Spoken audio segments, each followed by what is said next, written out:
Subscribe कीजिए are K learning channel को और बेल आइकन प्रेस कीजिए सबसे पहले लेटेस्ट वीडियोस पाने के लिए। Hello friends, welcome to R K learning academy. Friends, आज के इस वीडियो लेक्चर में हम इंडियन हिस्ट्री के मोस्ट इंपोर्टेंट क्वेश्चंस करेंगे। इस सीरीज में आज हम ये 7th पार्ट कर रहे हैं। 6 पार्ट हम लोग पहले कर चुके हैं। ये सभी questions most important and selected questions है जो आपके अपकमिंग एग्जाम में इंडियन हिस्ट्री से यहाँ से क्वेश्चंस पूछे जाने की पूरी पॉसिबिलिटी रहेगी। आई होप वीडियो आप लोगों को जरूर पसंद आएगी और आप लोगों के लिए बेनिफिशियल भी रहेगी। तो फ्रेंड्स, आप वीडियो को ज्यादा से ज्यादा शेयर कीजिएगा, लाइक कीजिएगा। अगर चैनल पर आप फर्स्ट टाइम विजिट कर रहे हैं तो चैनल को सब्सक्राइब कर लीजिएगा, साथ ही बेल आइकन को प्रेस कर लीजिएगा ताकि हर न्यू अपडेट का नोटिफिकेशन आप लोगों को मिल सके। तो आइए फ्रेंड्स, आज की क्लास स्टार्ट करते हैं। इससे पहले हम दक्षिण भारत के जो राजवंश है उनसे रिलेटेड टॉपिक्स को कर रहे थे। तो आज हम गुर्जर प्रतिहार वंश से स्टार्ट कर रहे हैं। इससे पहले जो दक्षिण भारत के प्रमुख राजवंश हैं उनको हम कवर कर चुके हैं।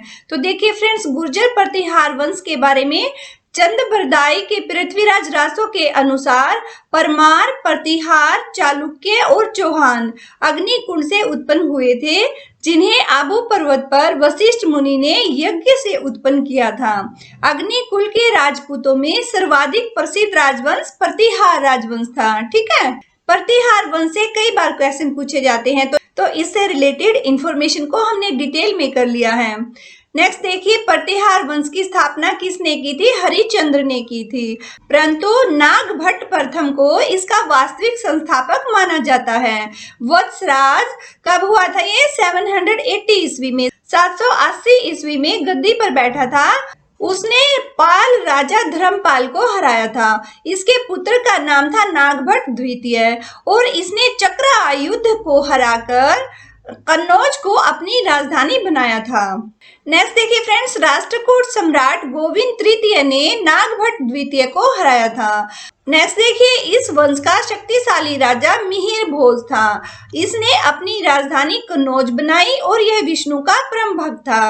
अरबी यात्री सुलेमान मिहिर भोज के शासनकाल में भारत आया था। और इसके बाद आती है तोमर वंश की बारी। तोमर वंश की स्थापना किसने की थी? अनंगपाल तोमर ने की थी। कब की थी? 736 ईस्वी में। 736 ईस्वी में अनंगपाल तोमर ने तोमर वंश की स्थापना की थी और इसने दिल्ली नगर की स्थापना की, अपनी राजधानी इसको बनाया। तोमर वैष्णव धर्म के अनुयायी थे।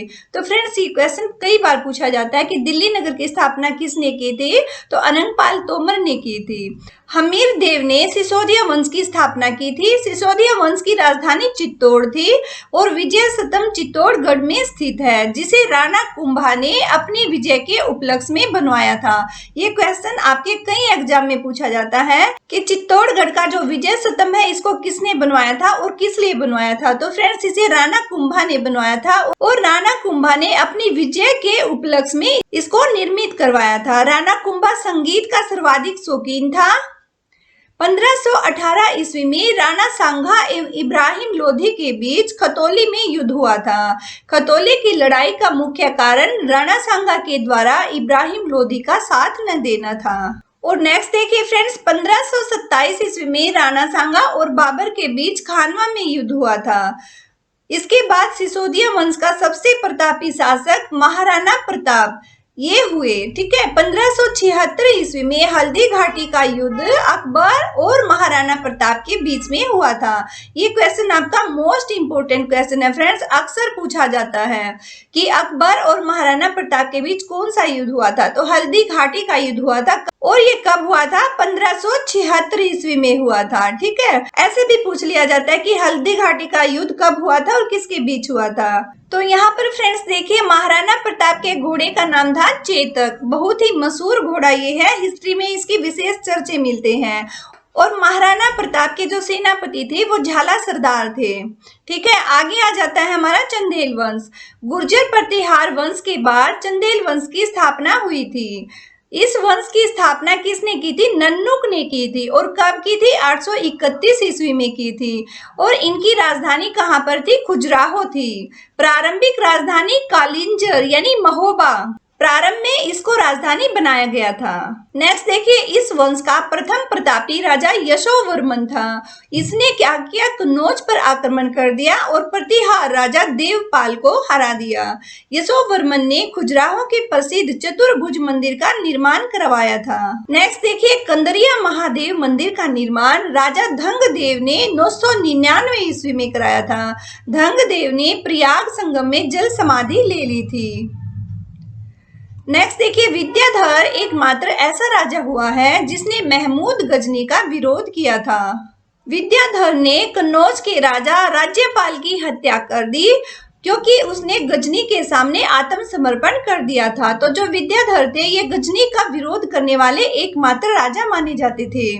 इस वंश का अंतिम शासक था परमर्दी देव।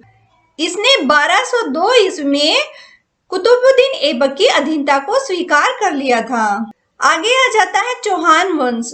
चौहान वंश की स्थापना किसने की थी, वासुदेव ने की थी। और कब की थी, 6ठी सदी के अंत में अजमेर के निकट साकंबरी में इसकी स्थापना की गई थी। वासुदेव ने अपनी राजधानी अहि क्षेत्र में स्थापित की थी।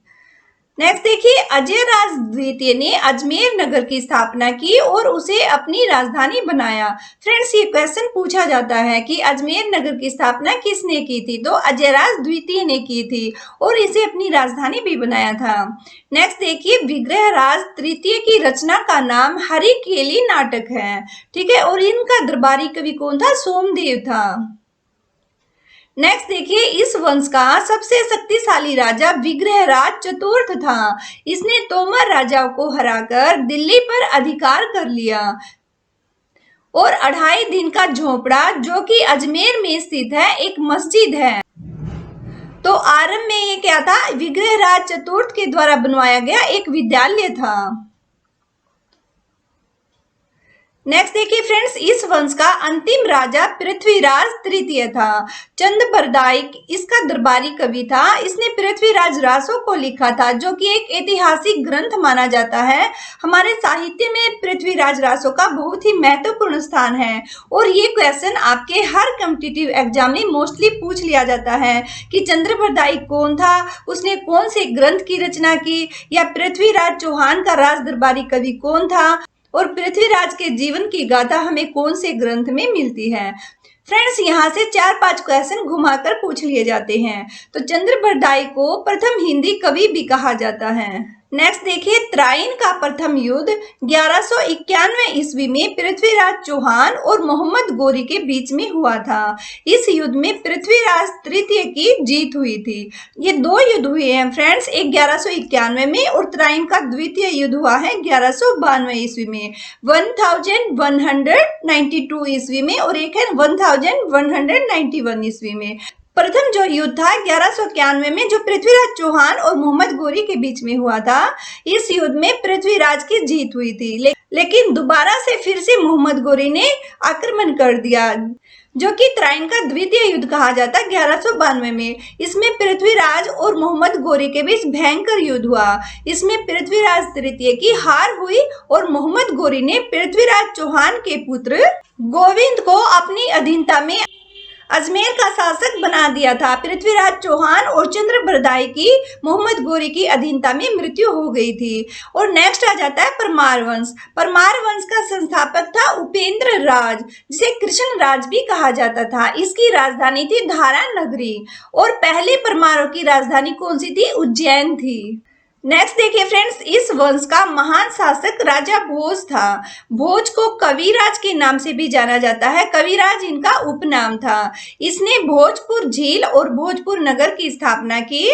राजा भोज ने अपनी राजधानी में सरस्वती माता का मंदिर भी बनवाया था। राजा भोज को उच्च कोटि का कवि भी कहा जाता है। राजा भोज ने त्रिभुवन नारायण मंदिर का निर्माण चित्तौड़ में कराया था। तो फ्रेंड्स, ये थे कुछ इंपॉर्टेंट राजवंश। ओके फ्रेंड्स, आज के लिए हम इतने ही क्वेश्चंस करते हैं। जो ये इंपॉर्टेंट राजवंश थे, इनसे संबंधित जो भी टॉपिक थे उनको हमने यहाँ पर डिस्कस कर लिया है। और नेक्स्ट टॉपिक हमारा रहेगा भारत का मध्यकालीन इतिहास। दक्षिण भारत के जो राजवंश थे उन सबको हमने पहले ही डिस्कस कर लिया है। फ्रेंड्स आई होप वीडियो आप लोगों को जरूर पसंद आई होगी और आप लोगों के लिए बेनिफिशियल भी रही होगी। तो फ्रेंड्स आप वीडियो को ज़्यादा से ज़्यादा शेयर कीजिएगा, लाइक कीजिएगा। अगर चैनल पर आप फर्स्ट टाइम विजिट कर रहे हैं तो चैनल को सब्सक्राइब कर लीजिएगा, साथ ही बेल आइकन को प्रेस कर लीजिएगा ताकि हर न्यू अपडेट का नोटिफिकेशन आप लोगों को मिल सके। फ्रेंड्स आप लोग हमें फेसबुक और इंस्टाग्राम पर भी फॉलो कर सकते हैं और हमारे टेलीग्राम चैनल को भी ज्वाइन कर सकते हैं। इन सब क्वेश्चंस की पीडीएफ आपको हमारे टेलीग्राम चैनल पर भी अवेलेबल हो जाएगी। फ्रेंड्स नेक्स्ट वीडियो आप किस टॉपिक पर चाहते हैं या आप लोगों ने किस एग्जाम के लिए अप्लाई किया है, आप हमें कमेंट सेक्शन में जरूर बताइएगा। ओके फ्रेंड्स, फिर मिलते हैं नेक्स्ट क्लास में। Thanks for watching this video.